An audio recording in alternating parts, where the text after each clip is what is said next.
بسم اللہ الرحمن الرحیم۔ عزیز دوستو، ہم آج کے پیش آمدہ امراض کے حوالے سے اپنے دوستوں کی رہنمائی کرتے رہتے ہیں۔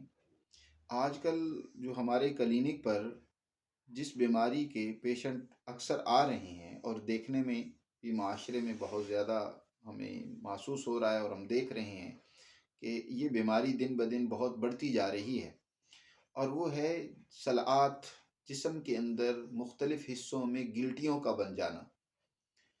خواتین کی چھاتیوں میں گلٹیاں بن جاتی ہیں جو آگے کینسر تک چلی جاتی ہیں۔ اسی طرح دماغ کے اندر رسولیاں بن جاتی ہیں جو بہت زیادہ پریشانی کا باعث بنتی ہیں۔ جسم میں مختلف حصوں میں، رات ہی میرے پاس ایک پیشنٹ نوجوان بچہ آیا جس کے مطلب ہے جسم کے اندر ایسی گلٹیاں تھیں کہ اس کی وجہ سے مسلسل پچھلے 2 ماہ سے وہ بخار میں مبتلا تھا اور انتہائی تکلیف اور درد کی شکایت کر رہا تھا۔ تو یہ جسم میں مختلف حصوں میں جو رسولیاں اور گلٹیاں بن جاتی ہیں، ان کے اسباب کیا ہیں اور ان کی علاج اور اس کی وجوہات کو بھی سمجھنا ضروری ہے، اور اس کا علاج کا جاننا بھی ضروری ہے۔ رسولی اور گلٹی، ان میں تو ایک ذرا یاد رکھیں فرق بھی ہے۔ رسولیاں عام طور پر وہ جن کے اندر لچک ہوتی ہے، نرم ہوتی ہیں، ان کو حرکت دینے سے موو کر جاتی ہیں، ایک جگہ سے دوسری جگہ منتقل ہو جاتی ہیں، وہ رسولیاں ہوتی ہیں۔ دماغ میں بھی عام طور پر رسولیاں ہوتی ہیں۔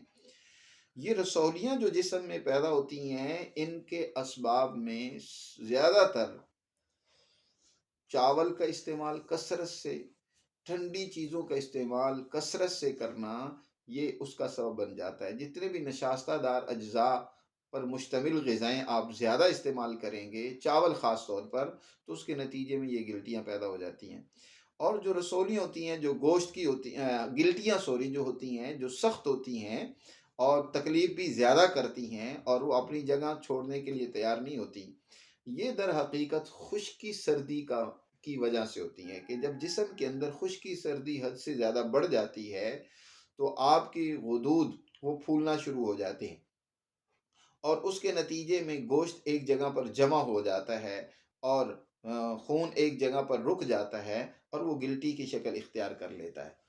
تو ان سے ایک تو آپ اپنی غذائیں جو ہیں، وہ آج کل ہمارے معاشرے میں جس قسم کی غذائیں زیادہ استعمال ہو رہی ہیں، اور وہ ہے چاول، آلو، گوبھی، بینگن، برائلر مرغی، فاسٹ فوڈ بہت کثرت سے لوگ استعمال کر رہے ہیں۔ تو ان سے ایک تو اپنے آپ کو بچائیں، یہ زیادہ تر ان چیزوں کو استعمال نہیں کرنا چاہیے، بلکہ ضرورت کے تحت کبھی کبھی کھا لینے میں کوئی حرج نہیں ہوتا، لیکن صبح و شام مسلسل اسی طرح کی چیزیں چل رہی ہیں۔ اب بہت سارے گھروں میں تو ایک ہفتہ، 2 ہفتے مسلسل چاول ہی چل رہے ہیں۔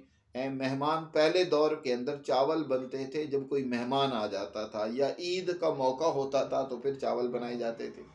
اب حال یہ ہے کہ ہر روزانہ روٹی کی بجائے چاول بن رہے ہوتے ہیں، روزانہ چاول استعمال کیے جا رہے ہیں۔ تو یہ بہت بڑا سبب بن رہا ہے آج کل جسم کے اندر فاسد مواد کے جمع ہونے کا، گلٹیاں بننے کا، اور اس طریقے سے رسولیاں بننے کا، یہ بہت بڑا سبب بن جاتا ہے۔ دماغ میں اگر رسولی ہو تو میرے عزیز دوستو، بہت آسان اور کامیاب، انتہائی مجرب نسخہ، اور اسی طرح جسم کے اندر بھی رسولیاں ہوں تو بہت ہی مفید اور کارآمد نسخہ ہے۔ آپ اس کو استعمال کریں، بفضل تعالی چند دن کے استعمال سے آپ کو لازمی طور پر فائدہ ہوگا۔ 1 مہینہ مسلسل استعمال کر لیں، اگر کچھ اور تکلیف محسوس کریں تو اس کو زیادہ بھی استعمال کیا جا سکتا ہے، اس کا کوئی نقصان نہیں ہے۔ آپ نے 4 چیزیں لینی ہیں۔ آپ نے استخدوس، رائی، اور آپ نے اس کے ساتھ اجوین، اجوین کی کئی قسمیں ہوتی ہیں، آپ نے دیسی اجوین لینی ہے، اور اس کے ساتھ آپ نے گندک آملہ سار لے لینا ہے، اور آپ نے یہ 4 چیزیں لے کر ان کا برابر وزن میں سفوف بنا لیں، اور فل سائز کا، اگر عمر آپ کی 40 سال سے عمر ہے تو فل سائز کا کیپسول بھر لیں، 1000 ملی گرام کا کیپسول بھر کر صبح، دوپہر، سپہر اور رات کو 4 مرتبہ آپ نیم گرم پانی سے اس کو استعمال کریں۔ اور اگر کم عمر ہے تو آپ 500 ایم جی کا کیپسول، 500 ملی گرام کا کیپسول بھر کر آپ استعمال کر سکتے ہیں۔ تو تو اس کو مسلسل 1 مہینہ استعمال کرنے سے انشاءاللہ جسم کے اندر کسی قسم کی رسولی ہو یا گلٹی ہو بفضل ہی تعالی دور ہو جائے گی۔ دعاؤں میں یاد رکھیے اپنے دوست حکیم عثمان غنی کو۔ بہت شکریہ۔